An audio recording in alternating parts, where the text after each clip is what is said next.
कर्जमाफी संदर्भात शेतकऱ्यांना जे फॉर्म भरावे लागले त्यावर सतेज पाटील यांनी आक्षेप घेत सरकारला धारेवर धरलं। सध्या गाजत असलेल्या सोनू तुला माझ्यावर भरोसा नाही काय या गाण्याच्या मदतीने त्यांनी सरकारला खास शैलीत सुनावलं। अहो सरकार तुमचा आमच्यावर भरोसा नाही का? अहो सरकार तुमचा आमच्यावर भरोसा नाही का? कर्जमाफीसाठी ऑनलाईन अर्ज ही भानगड काय? कर्जमाफीसाठी ऑनलाईन अर्ज ही भानगड काय?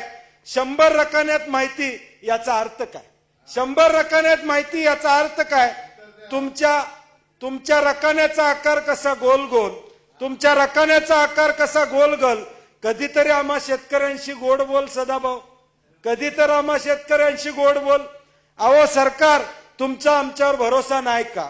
कर्जमाफीच्या रुपयासाठी शेतकऱ्याला आणणार फेस काय? रुपयाचा आकार कसा गोल गोल, तुमच्या सगळ्या कारभारात आहे झोल झोल। अहो सरकार तुमचा आमच्यावर भरोसा नाही काय? शिवाजी राजांच्या नावानं तुम्ही आणली ही योजना, आमच्या राजानं आपल्या रयतेला प्रेमानं जपलं। तुम्ही मात्र बराबर नियम लावून आमचं मुंडकच कापलं। तुम्ही मात्र बराबर नियम लावून आमचं मुंडकच कापलं। आमच्या मुंडक्याचा आकार कसा गोल गोल, पण आता आम्ही काढणार आहे तुमच्यासाठी खड्डा खोल खोल, खड्डा खोल खोल। जय हिंद। आता महाराष्ट्राच्या विधानसभेतही सोनू तुझा माझ्यावर भरोसा नाही का हे गाणं येतंय। अजून किती गाणं येतील काय माहित। सुपर प्राईम टाइम मध्ये आज इथेच थांबूयात, मात्र तुम्ही पाहत रहा TV9 मराठी।